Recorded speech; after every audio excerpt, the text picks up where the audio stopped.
Ramazon hayiti va Navro'z ezgulik, yangilanish va insoniy qadriyatlar timsolidir. Muqaddas Ramazon hayiti islom olamida eng ulug' ayyomlardan biri hisoblanadi.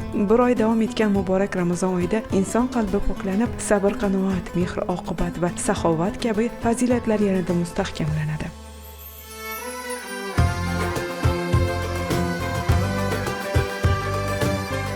Ushbu qutlug' kunda odamlar bir-birini yo'qlab, muhtojlarga yordam ko'rsatib, o'zaro hurmat va hamjihatlikni yanada kuchaytiradilar. Ramazon hayiti insonlarni ezgulik, bag'rikenglik va yaxshilik qilishga chorlaydigan ulug' bayramdir.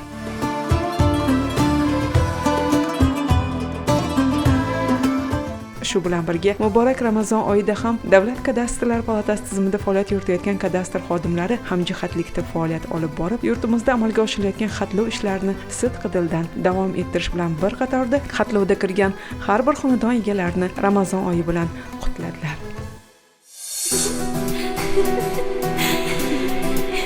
Qadimiy an'analarimizning ajralmas qismi bo'lgan Navro'z esa yangilanish, yasharish va baraka ayyomidir. Ming yillik tarixga ega ushbu bayram tabiatning uyg'onishi, yangi hayot boshlanishining ramzi sifatida e'zozlanadi.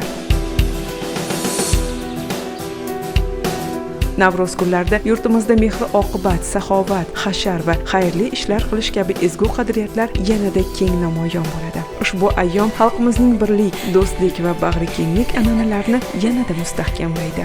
Ramazon hayiti va Navro'z bayramlari xalqimizning ezgu maqsadlari yo'lida birlashtirib, yurtimizda tinchlik, osoyishtalik va farovonlik muhitini mustahkamlashga xizmat qilmoqda.